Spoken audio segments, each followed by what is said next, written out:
Hello everyone, I'm Dr. Tefia Debbie. I'm a consultant psychiatrist and a psychologist. I do videos on mental health education and self-improvement tips. My goal is to help demystify mental illness and provide you with tips and tools that will help you be your best and live your best. On today's video, I'll be talking about substance use disorder, how to recognize when you cross the line from being just a user to an abuser, or how to recognize when you move from being a user to becoming an addict. Drug use poses a lot of problems to those who are struggling with it, to their family members, and the society at large.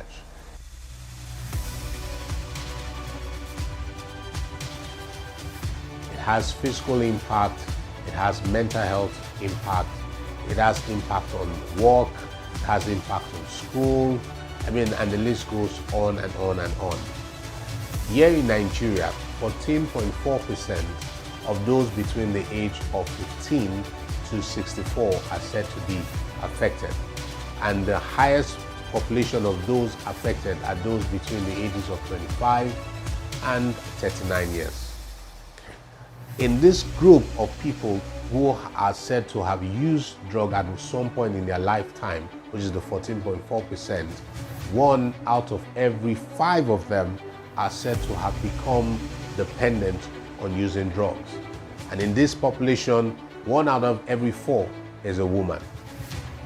In that population that have become dependent, 1 out of every 7 is said to be a high-risk user. In other words, their drug use has high potential to cause serious problems for them health-wise.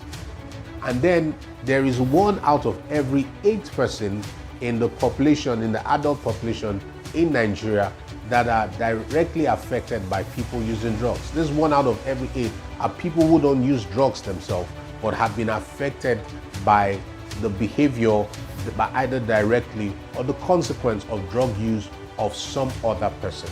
So it's a big problem that affects the society at large.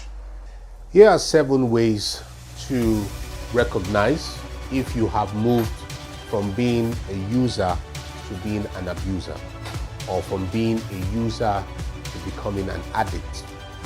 Number 1 is called compulsion. This refers to a strong urge or a strong desire to use, otherwise called a craving to use.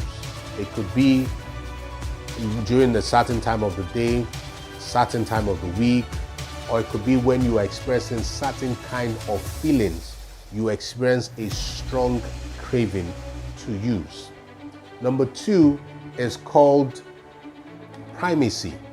Primacy is where you prioritize the use of the drug or alcohol over other important activities in your life.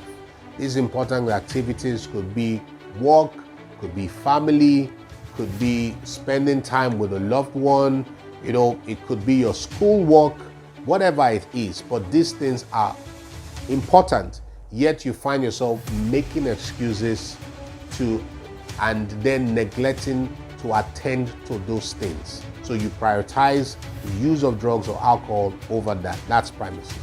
Number 3 is called tolerance.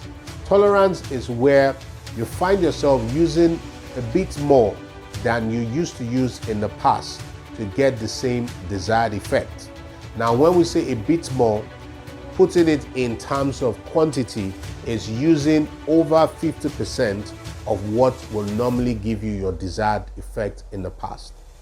Number 4 is withdrawal symptoms.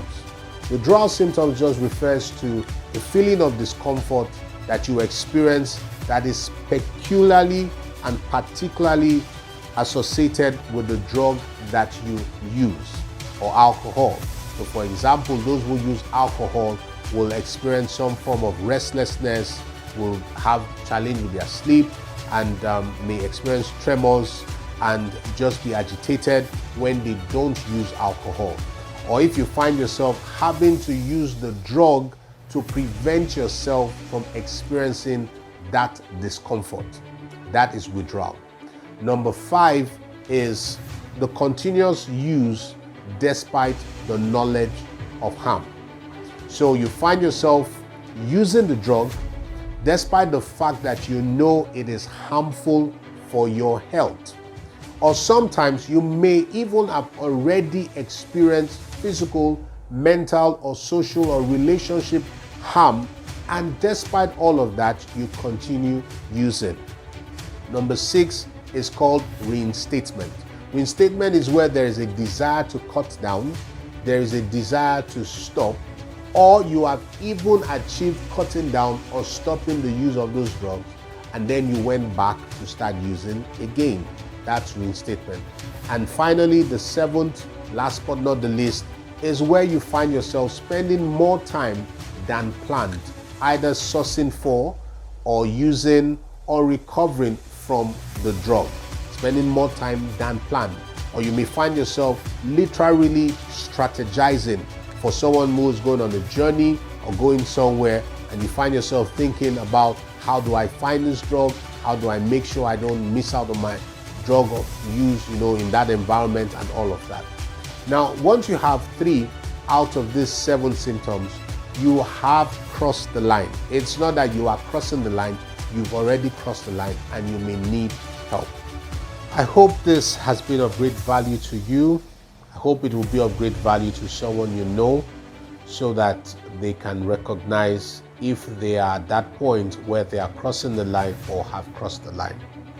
Just in case you have not already subscribed to my YouTube channel, where we talk about mental health issues and self-help improvement tips, please do. I will really appreciate if you do. That way you don't get to miss out on any of our subsequent videos.